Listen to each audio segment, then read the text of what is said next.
Today we are going to talk about how to prevent hair loss, but not just how to prevent hair loss, but when you grow your hair to make sure that it's full and prevent the loss of hair, focusing on this one very important common problem. And this involves a type of testosterone, a very strong type of testosterone called DHT.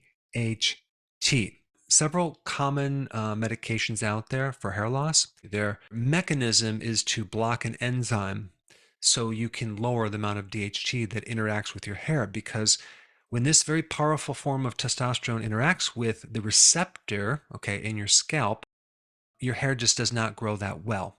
If it does grow, it's going to be very miniature or tiny. So I wanted to create a video only on this one topic of how to restore the receptor for DHT, because really the problem is that this receptor is turned up, and that makes DHT more sensitive.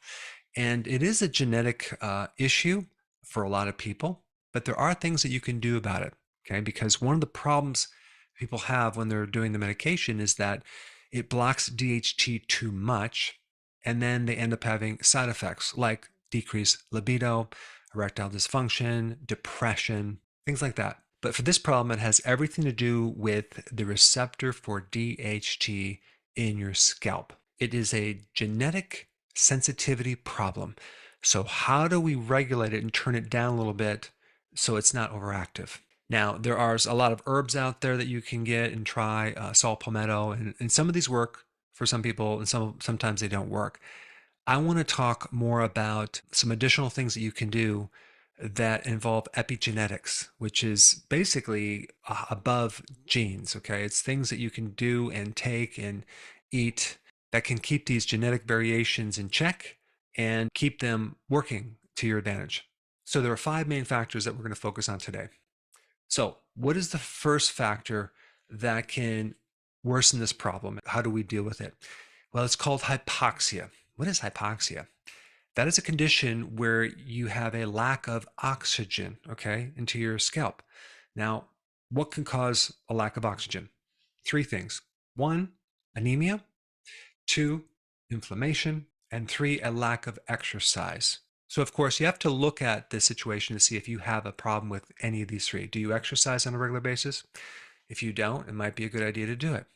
Do you potentially have anemia? Okay. If you do, the 2 types of anemia that people have would be an iron anemia or a B12 anemia. Iron and B12 both come from red meat. If you are a vegetarian or a vegan, chances are you may be deficient in these 2 unless you take them in the right form.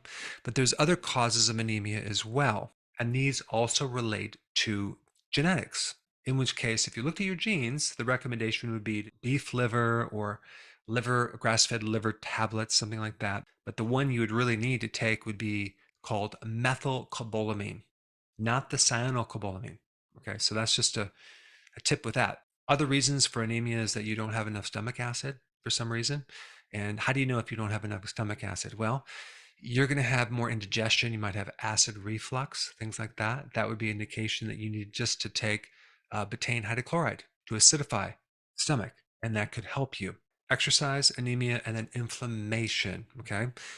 A lot of people are consuming the wrong foods and they're inflamed. Their whole body is inflamed. The most commonly consumed food that raises the inflammation in your body has to do with omega-6 fatty acids. I harp on this over and over and over again. You just want to get those unsaturated oils out of the diet. I'm talking about the soy, the corn oil, the canola oil, the cottonseed oil, the safflower oil. Get them out of the diet because they're just no good. Instead, replace them with omega-3 fatty acids. Cod liver oil would be very beneficial. The other natural anti-inflammatory that would help you with inflammation, as well as hair loss, is vitamin D. If you're going to take vitamin D, don't ever take less than 10,000 IUs, okay? There's many reasons for this, but most people are deficient, and they usually have a lot of barriers to absorb vitamin D, and so taking more is one solution. Now, number 2, vitamin D, okay?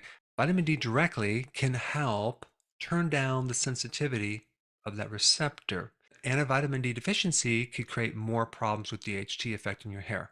So again, this is just a double reason to take vitamin D, to reduce inflammation and also just to help you directly with this receptor. I would recommend a minimum of 10,000 IUs, but you may want to take 20,000 IUs. There are people that just do this alone and all of a sudden they notice that their hair is coming back. It is virtually impossible to get your vitamin D from food, and many people just don't get it from the sun anymore, so they take it as a supplement.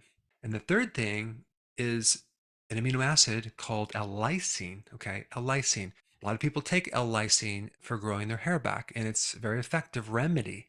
Why does it work? Well, it works on that receptor, okay? It helps regulate the receptor for that GHT.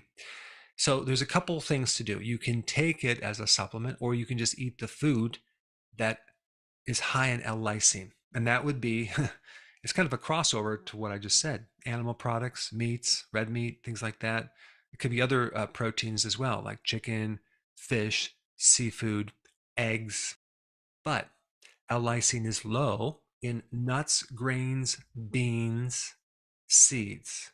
Okay, so if you're eating a lot of those things and not any animal products, then maybe you want to switch over, or at the very least, start taking that amino acid, L-Lysine, on an empty stomach, because it competes with other amino acids. And number 4, a deficiency of insulin can worsen this problem.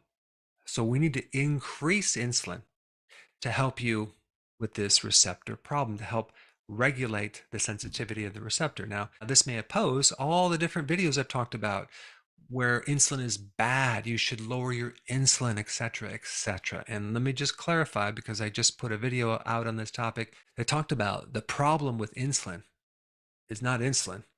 It's the insulin resistance that develops because you're raising insulin so high, the body starts to block it, and you end up with a insulin deficiency. Okay.